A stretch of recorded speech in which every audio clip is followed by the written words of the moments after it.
It's the lyrics of that song, Frankie Fell in Love, that just annoys me because I understand that Bruce has the whole it's the small town guy. And the Yeah. fact that they were like, wake up, boys, wake up. And it's you woke me up to tell me that Frankie met a girl that he likes. I've been working a night shift and you just woke me up to tell me I don't even like Frankie. Frankie owes me money. Well, in fact, that's my ex-wife. What's Frankie doing with my ex-wife? I'm gonna kill this guy.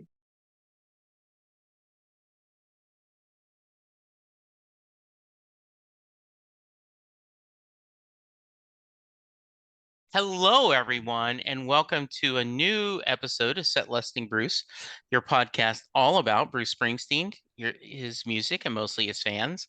In a special Christmas Eve episode, world famous comic book artist Adam Hughes is sitting down with civil rights former presidential candidate Jesse Jackson.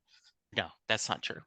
Before we hit record, Adam and I talked about we both have names of famous people, and we sometimes on social media get confused. So, Adam, I already feel like we're brothers. Welcome to Yeah, the podcast. Blood Brothers. Absolutely. Yes. See, yeah, I have the name of a comic book artist and the face of Bill Clinton. Yeah, and also the manners of Bill Clinton. This will be a good episode, I think.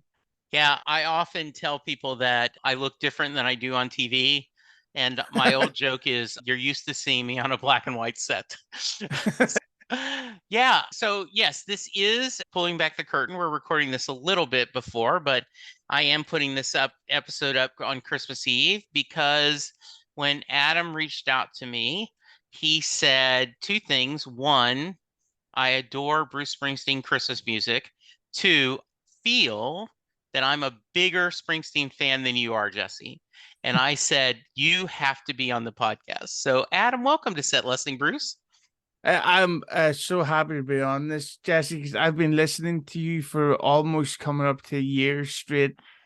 There's a guy with a mutual, he'd probably be your buddy. He's more of an acquaintance of mine, John Alba. I first seen him on your show, which got me listening. He has since come on mine, and we've done a Bruce episode, a Foo Fighters episode, an AC/DC episode.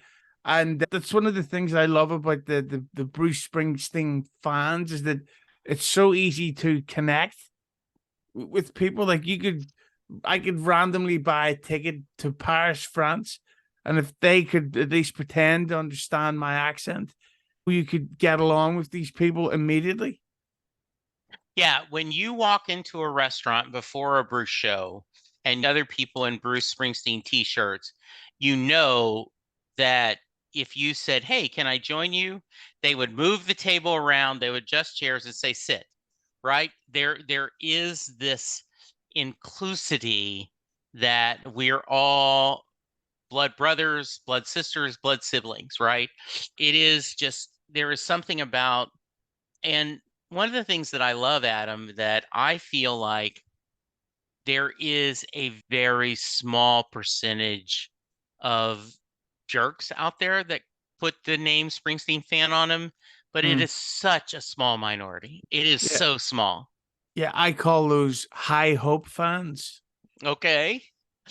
I like because that. that album. I remember I bought it the day it came out, and I really liked it on that car journey home. And Yeah. then when I gave it a second listen, it was I don't know if that Frankie Fell in Love is exactly the type of song that the guy that wrote I'm on Fire should Yeah. be releasing. And but all in all, I also think that Working on a Dream is bad. But apart from that, I think it's been a glorious run. Yeah, my issue with High Hopes was because I don't collect bootlegs, almost every song was new to me. Mm, Except the Morella version of Ghost of Tom Joad, right? I did not know any of the songs, so it was an album of new songs to me. And This Is Your Sword is one of my favorite songs. I like Frankie Falls in Love, but I understand your point. eh, But there were a lot of fans that were like, these we've had all these in bootlegs and there's no new songs on it. And I was like, really? They were released before? I didn't know. it So it's the lyrics of that song, Frankie Fell in Love, that just annoys me because I understand that Bruce has the whole it's the small town guy. And the Yeah. fact that they were like, wake up, boys, wake up. And it's you woke me up to tell me that Frankie met a girl that he likes.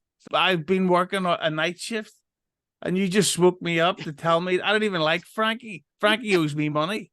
Well, in fact, that's my ex-wife. What's Frankie doing with my ex-wife? I'm gonna kill this guy. I I now want to hear that song. I Yeah. need Bruce to write that song. I need Bruce to write the, you know how back in the 60s they do counter songs? My girl, my guy, Judy's turn to cry, it's my party, I'll cry if I want to. We need to have Frankie's buddy doesn't give a shit that he fell in Yeah. love. That's the song we need.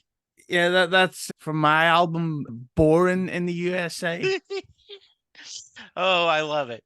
All right, Adam, let's start out with tell us a little about yourself. I'm a civil rights politician. Oh no, wait, that's you. But basically, at the minute, what I'm up to is I have a podcast called "It's Usually Hello" that I'm sure everybody listens to, and it's basically a comedy interview show where I've been very lucky to make contacts through the American comedy world from like the Howard Stern era, and a couple of people from a previous job. I did some work for a director called Kevin Smith, who I hate, and I was able to get the chance to interview people. And but I every once in a while I'll do like a spin off or a diversion where I'll do a music debate episode, and we'll have a guest on, and we'll talk about a subject and then debate our top five. Which is where I had previously spoken to Jesse, of course, and I really love doing those because you could tell me what my number three is. I don't know, meeting in the city, and you go, wait, what song? And next thing you know, I download that song. It's now in my rotation, and I just there's a whole new song I completely love, or I have a whole new take on, and also it's better than everybody else's podcast ever created, ever. What so Adam, what I love is first off, I'm a huge Kevin Smith fan. He is on my list of secret, not secret, just people that I would love to have on the podcast. I love that how he got Bruce to let him do a couple of songs on Jersey Girl. I just huge Kevin Smith fan. So that's a great way to name drop. That is you've impressed me very much. Yeah, yeah, and we talked about John Alba is just a great guy. He's been on the podcast multiple times. He's really seeing a lot of success in the sports world, so I'm really happy for him. It's So that. yeah, Sorry to interrupt, but that's one of the crazy things about how I've bonded with John Alba is that he co-hosts these podcasts with some pro wrestler names, and yeah, one of my jobs is I edit for this show called Keep Them 100, and I run their YouTube for them. So he and I both technically work in the wrestling world. We just never talk about wrestling ever, and I hope it stays that way because I rarely watch. yeah. One of the funny things John made a joke of, and I it was so funny, is he was going to be on the podcast and he was all excited about going to talk Bruce, going to talk Bruce, going to talk Bruce. And the first question I asked him is, so do you think Vince McMahon's going to sell the WWE? And he's, holy crap, I've been talking Bruce all day. I was so tired of talking You know, wrestling. And now then the first question, I'm like, oops, sorry. yeah, I don't think I've ever wanted to meet Vince McMahon more. His ego right now must be on another level where he sold his company for a meager $6 billion. No, it was 11 billion, with six of the billion was his. He just sold a quarter of his stock for a mere 800 million bonus. And if he's ever fired, he gets $1 billion severance package. But at least we can grow better facial hair than him. So really, Vince should envy us. Yes, exactly. So let's I always like to start at the beginning. So talk about, I'm sure you grew up in a very small US town. No, talk about where you grew up and what kind of music did your family listen to? I grew up in lovely, summery, friendly Belfast, the city of joy and happiness. Everybody loves to come here and really have a good time.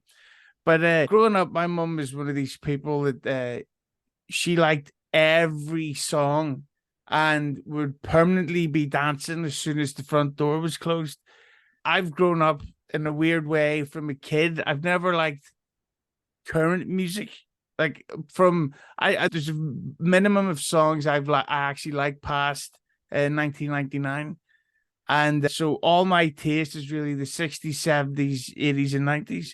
And yes, and then of course you get to hear the fact that you too happen to be Irish and you're from Ireland. That's mind blowing because Irish, why are Irish people on TV and it's not about the news or whatever? And of course, I grew up. My favorite band is the lovely and talented Oasis. They blew my mind because they look just like us and they would dress like us instead of the leather trousers and all this stuff. But coming into, I didn't know about Bruce Springsteen though until way later in life. That's a perfect segue. So, Adam, talk about, can you remember when you discovered him and what about his music spoke to you? I can vividly remember I was at a friend's house after a night out, and and at the time I knew the really obscure songs such as Dancing in the Dark, Born in the USA, and Streets of Philadelphia. The really, yeah. So The deep I cuts. yeah, oh yeah, yeah. I don't even think any listeners have heard those. No, not at all. And so we go back to his house and we're all drinking. And on his Xbox, he had literally every single Bruce Springsteen song ever released, every B side, every album track, and all these really high quality bootlegs. And he's playing all these songs at random. And I'm like, who's this song? Who's this song? And he's like, oh, that's Bruce Springsteen. And I'm like, oh, but who's this one? And he goes, they're all Bruce Springsteen. And I said, yeah, but this song here, this has got to be somebody else. He goes, it's fucking Bruce Springsteen. Every single song is Bruce Springsteen. Okay. And so I almost got my head kicked in at the same time that my mind was expanded. And then the week after, this is the timing of it all, Radio Nowhere was released as the new single from Magic, which came out about 3 weeks later, which I got, and I'm like, this album is incredible. Then the Magic Tour was announced, and they were playing Belfast on my birthday. Mm-hmm. And so within this 2 month period, I'd gone from never knowing anything about Bruce Springsteen to just hearing everything all at once. And it was like, yeah, I'm obsessed with this guy. I'd never heard the Born to Run album at all until 2007. Yeah, that's fun. So when you're getting this cram course in Bruce with your love of Oasis and your pride in U2, what about him spoke to you? Why did it speak to you? One of the things is that he was a singer that didn't have not the greatest voice, Right. and he was a guitar player without being a Richie Sambora, the Yeah. type guy. He's yet at the same time he sounds so unique. And then the fact that his songs were about losers, like it wasn't songs about she's got legs, knows how to move it. Yeah. It's about a guy who sees a girl somewhere and he's got like an immediate crush, but he doesn't have the guts to do anything about it, and then just tends to move on in life. And you go, oh, that's me. Yeah. And then just the fact that you see the I'm on Fire video, he's a gorgeous man. Yes, he is. One of the things that I remember Jon Stewart when they were talking, when Bruce was getting the Kennedy Center Awards here in the US, he talked about that if you are you if you're in a if you're a character in a Springsteen song, it means you're still from a very dark place, but you're a character in an epic tale, right? And so that's it. I love it. And also the Yeah. fact that his albums really seem to fit the seasons where if it's the summer for the 3 days that the sun shines in Ireland, you get to hear Born in the USA album, or maybe even stuff like The Rising. But then over here, believe it or not, it's always cold here. But going for a nice walk when you're listening to like Darkness on the Edge of Town or Tunnel of Love or Born to Run, and you think this guy, there's an atmosphere that comes from his songs, and it's not like the really extravagant like Queen.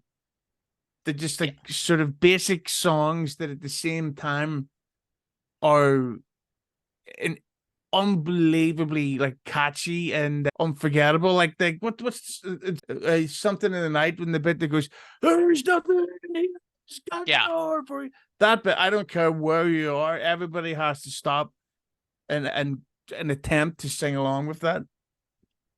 Yeah, absolutely. It is mandatory, right? That you get together and you start singing and sharing that. So, Adam, I always preface the amount of times you've seen Bruce is not a fair barometer of how big of a fan you are, but have you seen him live? And if so, do you count how many times? I have seen him 5 times, and if you ask me this by the end of next May, I will have seen him 9 times. Nice. Yeah, I first seen him, of course, on my birthday at the Odyssey Arena, which he sold out in 6 seconds. What a loser. Yeah, exactly. Wow. If he was any good, it would have been four. Yeah, he's not Blink 182. That's right. Yeah. But that tour was because I think that the Magic album is a masterpiece, and it's sadly completely ignored. There's so many great songs on that I'd love to hear again. But then of course I've seen him this summer. He did 3 nights at the RDS Stadium, and I went to all three. And the first night was great, but at the same time, I couldn't help but notice, wow, Bruce Springsteen is aged and seemed to be walking with like a hunch. He didn't seem like his voice seemed different, and it's yes, but he has aged. Then the second night of that show, it's the greatest Bruce Springsteen show I've ever been to. He sounded like 20 years younger. His voice was flawless. He was running around the stage. He mixed up the set list. And I was just like, there's no getting away from him. Like, I have to go to every single show I can. And I am next year. I'm going to see him 4 times. Let's get into the set list controversy. What are your opinions of him not changing the set list much in 2023? That didn't bother me as much because it's not like it was a bad set list. Yeah, good point. But what really got to me, which I actually thought was this close to being like I'm done with Bruce Springsteen. The first time night we went to see him, he was doing that speech about the guy when he was performing Last Man Standing. Yeah. And he did this speech, and I think I'm gonna cry, guys. Like this is this, you know. But then the next night he gave the exact same speech exactly, and then on the third night he did. Is it like, am I watching a performance or a play? Yeah. And then I also felt bad for the people who'd signed up to the what's it called, Nugs. Yes. Yeah, so you may have just prepaid for 300 versions of the same album. Now, I agree. I have been active on the podcast, and since you say you listen, you've heard. I think anyone who has a complaint are the people that prepaid for all the shows. If I was them, I'd be going, okay, I want a refund. Like I was betting that there'd be at least a third to half of the songs different every night. It's 90% the same. I don't need 400 versions of the same set list. Now, we had a I had a friend on recently, and I wish I could remember his name. I'll think of it in a minute, but he said the set list is like the final score on a sporting match. It doesn't Mm. really give you the details. That just watching the show, as you said, 2 nights right back to back, or there was a day between maybe. And it was a totally different experience for you, even though a lot of the songs were the same, right? Yeah, like on the second night he played Death to My Hometown, and not to get political, but that song is huge over here because of a lot of the stuff that the politicians have done. Yeah. I don't know if it was coincidental that he played that, but people went ape shit bananas. And for me, I at least finally got to hear Candy's Room and Glory Days not only played live, but I got to hear them 3 nights in a row. So I was like, oh my god, Yeah. my two Candy's Room is one of my favorite songs of his that I'd never heard him play live, and then to get to hear it 3 times in a week, it was Merry Christmas, everyone. Yeah, absolutely. So let's talk about it. I agree with you. Magic is something pretty special. And I do wish some of those songs, I've only heard Girls in Their Summer's Clothes once. I Mm, adore that song. I'll Work for Your Love is another favorite of mine. There's all kinds of, and I really at times feel, Adam, that people can, there is a, longtime fans have a mysticism or almost a a dream like I'm using the wrong words, but this almost that the Darkness tour was this legendary, the band will never be better than that feeling. And I didn't see a tour back then. My first show wasn't till 2002, but I think that's unfair to the later tours. The Magic Tour, Wrecking Ball, just the Rising Tour. It is the River Tour, seeing the river live. mm. I just think it's a little unfair. And sometimes there's this nostalgia that, oh, the band in 78 was the best. And I'm like, how can someone who's still making music in 2023 try to say that 78's your best film ever, your Yeah, best shows? yeah, I think that's really the kind of obnoxiousness that ruins the artist, really, where the fans are the ones having the negative effect. It shocks a lot of people when I say that I think my favorite Bruce Springsteen album is actually Western Stars, because I thought, what was the previous one? Wrecking Ball. It was like, yeah, it was good. It wasn't perfect, Yeah. but I'm a collector, so yeah, I'll get Western Stars. And then you hear it, and you're like, he is a genius. Who would have ever thought, oh, I'll do an acoustic country pop album? Oh yeah, with the full scale orchestra, and it's like, this is a masterpiece. But yeah, I've always thought that one of the problems with Bruce is that I think that as he's gotten older, he seems to like, with the tour this year, there was only 3 songs from Letter to You played on it, Yeah. which I thought was a shame, because but there's so many great songs on there that I'd Right. love to hear.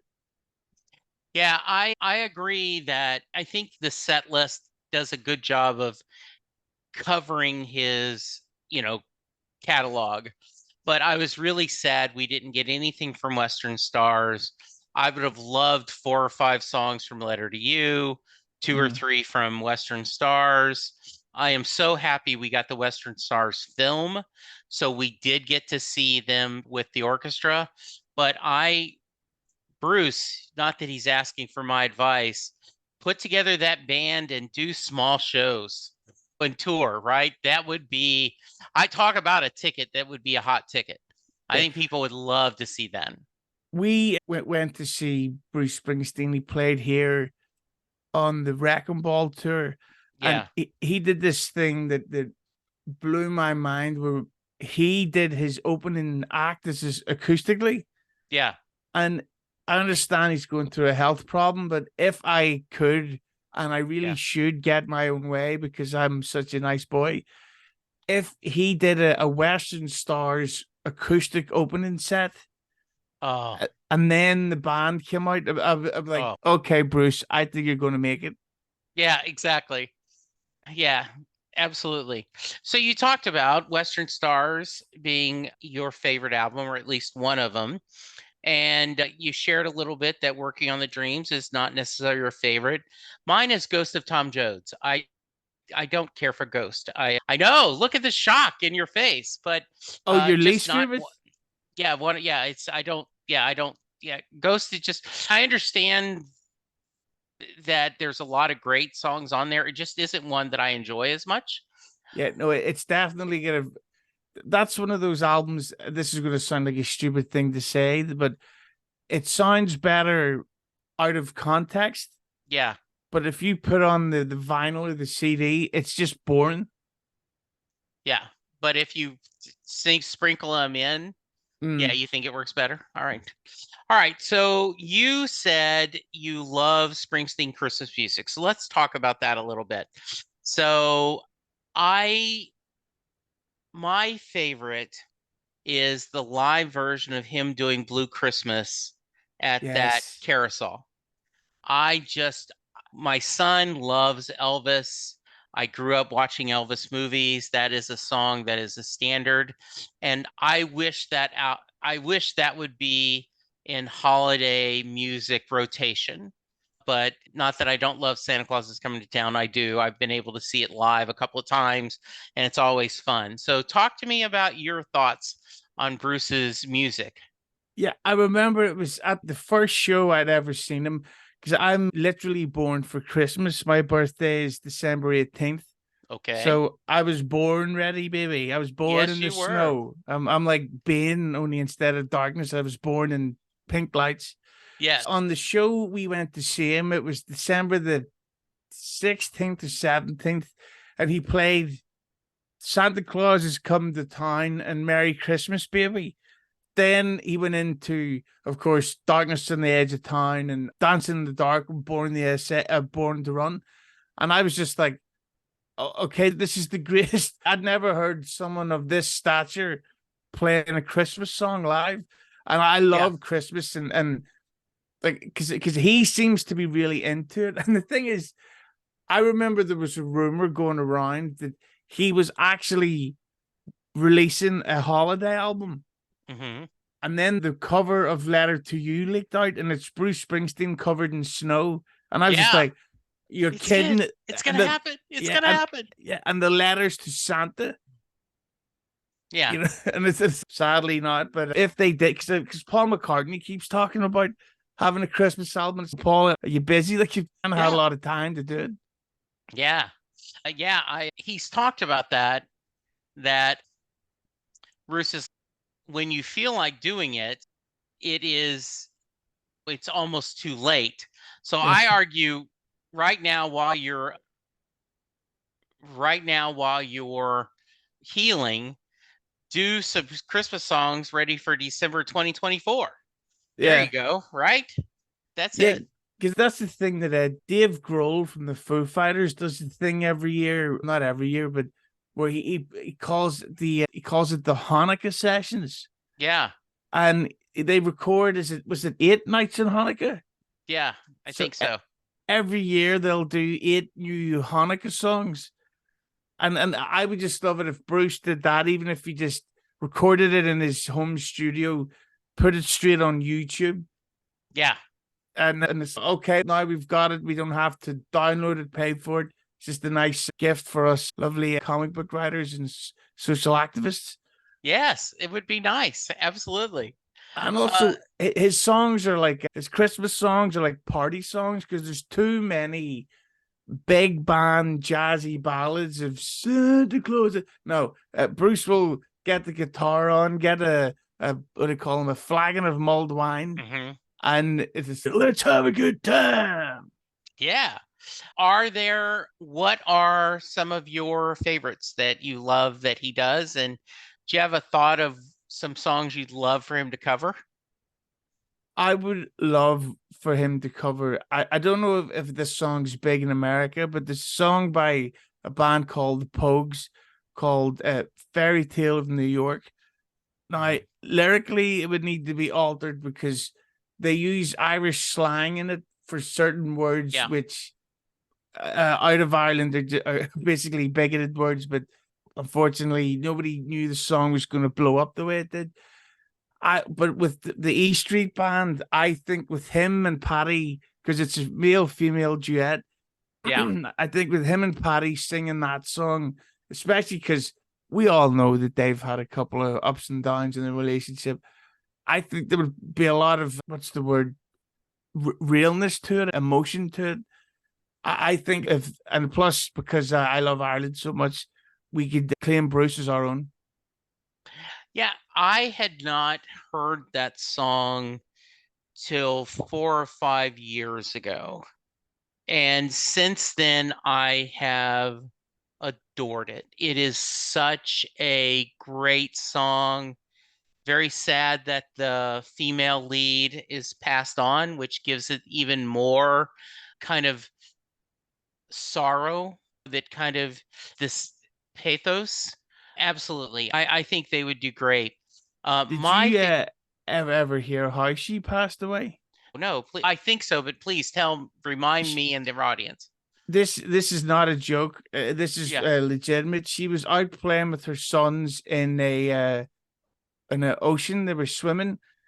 Somebody drove by on a boat, on a speedboat, and decapitated her.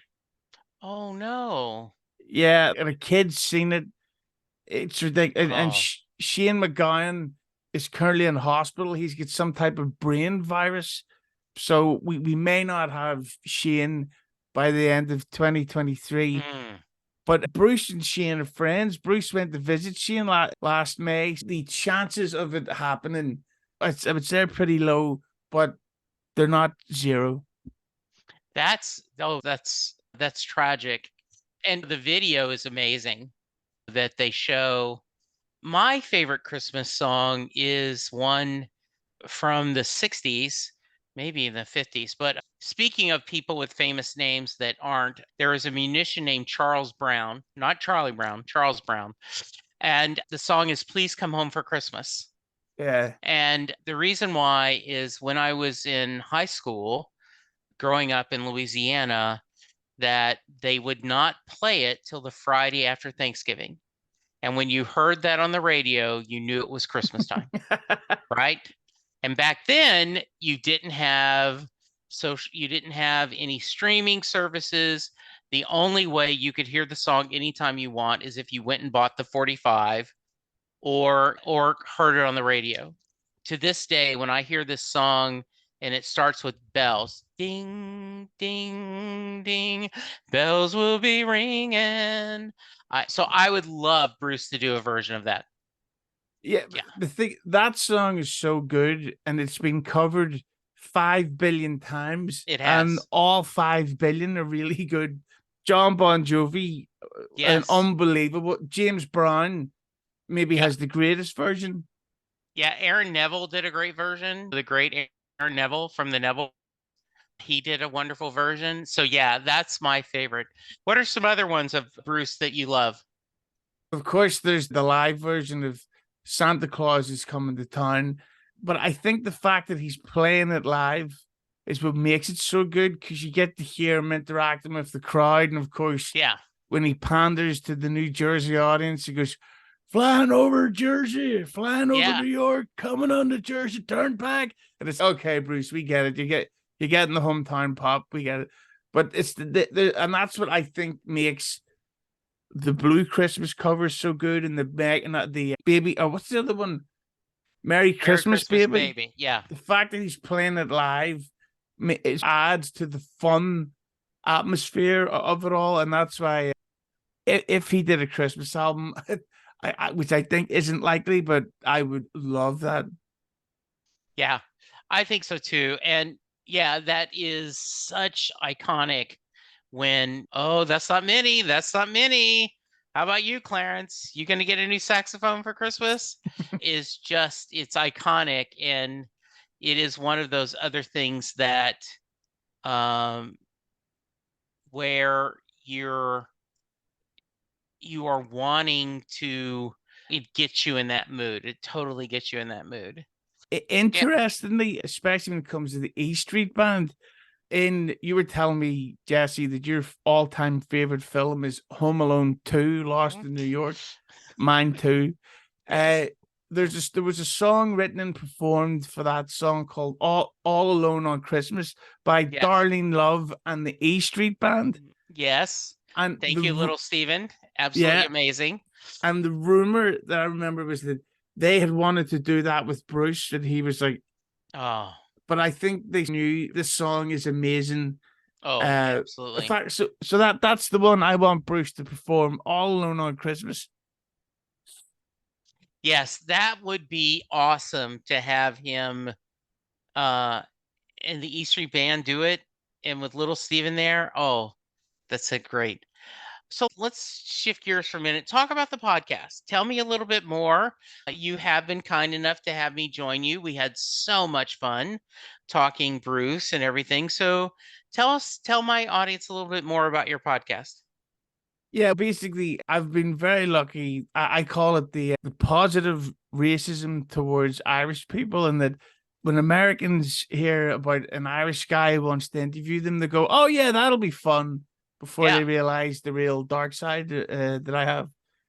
But I've been very lucky that I've got to interact with and speak to these American comedians. I've met some filmmakers. Speaking of Christmas, for last year, the year before, I interviewed a man called Jeremiah Chichik, who's a director who directed Christmas Vacation.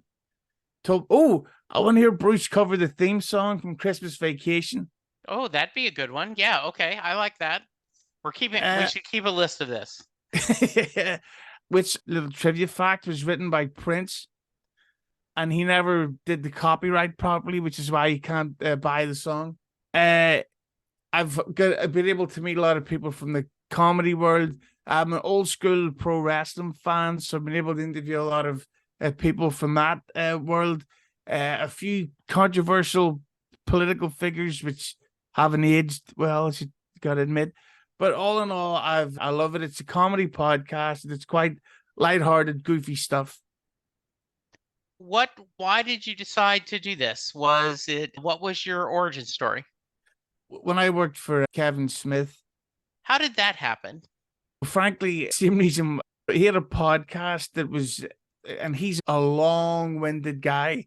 So his Yes. episodes would be like 3.5 hours, 4 hours long. But so I couldn't expect you to be like, hey, Jesse, go download that whole thing to hear this 20-second bit where he speaks about how he got the Bruce Springsteen songs for Jersey Girl.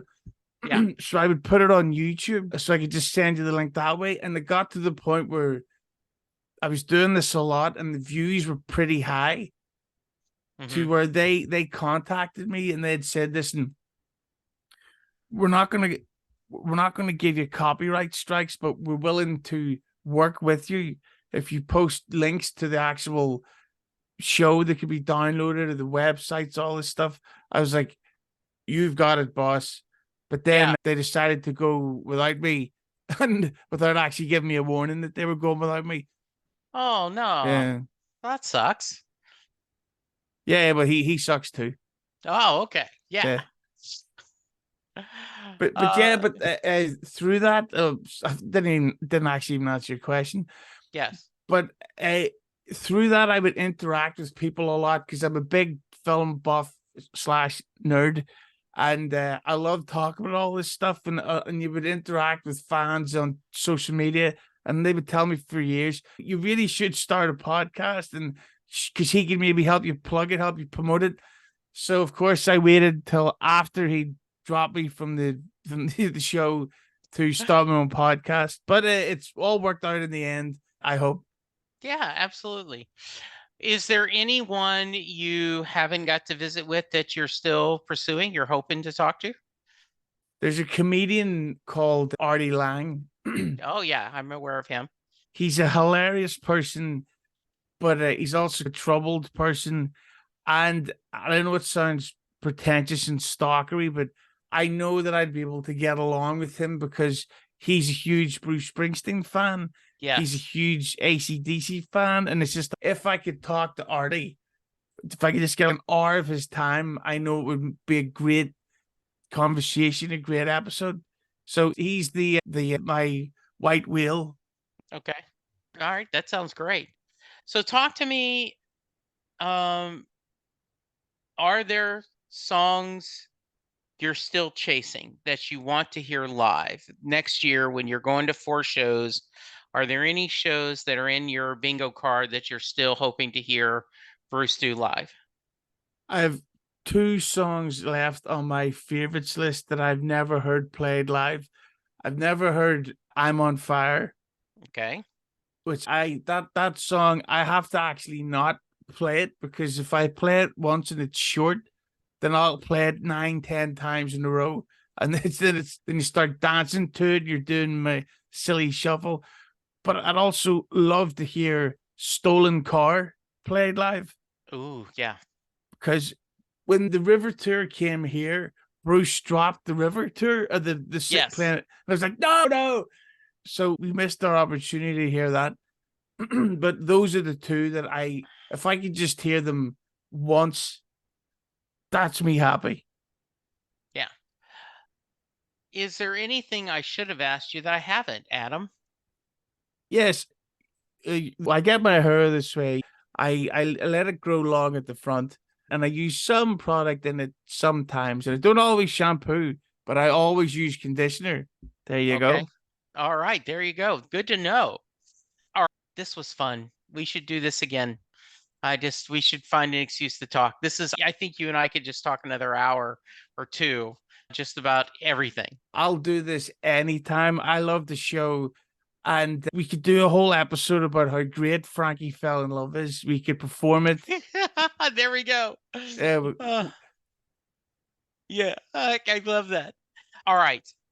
The coming up, I've got an episode then in January where one of my uh, podcast brothers, I'm part of the Pantheon Podcast Network. He does my weekly mixtape. And the premise is you do a 20 song mixtape, like an old cassette, 10 on one side, 10 on the other, and you take turns. So I start off and we did a Bruce one. I did one, he did one, I did one. Then we flipped over. He did one, then I. And so you had to pick 10 Springsteen songs each, but make sure that they all fit on a flow. That was a lot of fun. That's coming up in January. And that was really hard. And there the, are songs that you go, I can't believe this didn't make the mixtape. Yes. are you aware of the actor Adam Scott? He was in Yes. Do you listen to his podcast No, I about don't. He has a Bruce Springsteen podcast called, and this is not a joke title, it's called "Are You Springing Springsteen on My Bean?" And it's No, I need to check this out. Yeah, and what they do is they'll go through every Bruce Springsteen album and track by track review it, give trivia on it, and word is Bruce is coming on as a guest next episode, because what they do this thing in seasons where they started off with the U2 season, and did the Talking Heads. Now they're doing Bruce Springsteen, and they always get the artist on at some point. So it'd be good to hear a healthier Bruce Springsteen. I had never heard of this, and I just went to my podcast player, and oh my goodness, I now want Adam Scott to be on my podcast, and I want him to be a guest on mine. I will have to reach out to them. This is amazing. Of course, since he has 3,108 ratings, I think he may not need to appear on my little podcast. This is great. Boy, I now have what I'm going to listen to for the holiday season. This is great, Adam. Thank you. Boy, I can't wait to dive into that. All No right. problem. Before we go, I got to ask you the Mary question. So, if you are a fan of Adam's podcast and you're checking this out, thank you for listening. He made you guys very proud. Jay Armstrong was an honors English teacher. He's now retired. But when he was teaching, he would give his students the lyrics to Thunder Road, and they would read them. They treat it as a poem. They talk about the imagery Bruce uses. They'd use the themes he uses, and then he would ask his class at the end, does Mary get in the car? Adam, that is your question. Does Mary get in the car at the end of Thunder Road? I She doesn't, Okay. because the thing about Bruce's songs are always about somebody wanting something and then not getting it, because like it's not like the perfect world. Look at Atlantic City. I don't think he actually met the girl in Atlantic City because he probably get done during that crime. But Bruce Yeah. Springsteen is a thug. And that's what all these like Dancing in the Dark's about a guy who's going out but he's lonely, probably still goes home lonely. So I think that he was one of these guys who yearned for Mary and nothing ever happened. I love that answer. All right, if someone wants to reach you, Adam, and buy your comic book, how can they? Yes, find me at marvel.com. Yeah. Yeah, I'm on social media. I'm at the Hughes on Twitter and Instagram. HUGHEZY because I'm a rapper. Yes. My YouTube channel is, and I wish I could change it, but I've called it this for too long now. Hughesy Entertainment, where you will get to see all the videos in the previous episodes and highlights from people I've interviewed from all the world, and including our mutual friend John Alba and his friend Jesse Jackson. That son of a that guy was so drunk when I interviewed him. Oh, it was sad. It was embarrassing. Yeah. So, He was singing Frankie Fell in Love and all this stuff. yes, Poor guy. absolutely. Wake up. I don't want to wake up. I'm sleeping. I was up all last night working. Why the hell you don't get a job? All right, Adam. I now am never going to listen to Frankie Fell in Love the same way. You're I love welcome. that. Yes. Thank you for this, Adam. This was a blast. Thank you for staying up late for me. I know this is late for you in the afternoon, so evening. So thank you. Oh no, I'd be awake to 2 in the morning anyway. I am miserable. Oh no, Yeah. sorry. All right. Listeners, go check out the podcast. Go check out the YouTube channel. Follow him on Twitter and Instagram. And as we said, this is coming out on Christmas Eve. Thank you so much for a wonderful year. I hope that you get everything in your stocking you want. And if you do not celebrate Christmas Eve, this is just another Sunday. I hope your football team wins, whether it's American football or European football. For Yeah. now, thank you. Be kind, be safe, and we'll talk to you soon. Goodbye.